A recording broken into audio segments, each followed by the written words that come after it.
Hello everyone, welcome to my channel Milko Boy. Today I am discussing about World Nature Conservation Day. World Nature Conservation Day is observed every year on 28 July. The earth is what we all have in common.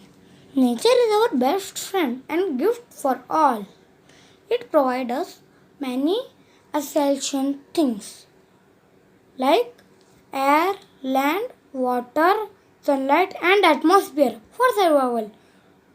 Every one of us can contribute towards helping nature, and we should not shy away from it. Today we are facing a lot of problem due to nature imbalance. The conversation is the state of harmony between man and land. The progress is impossible without change.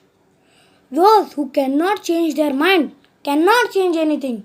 So please save water and trees for survival. Thank you.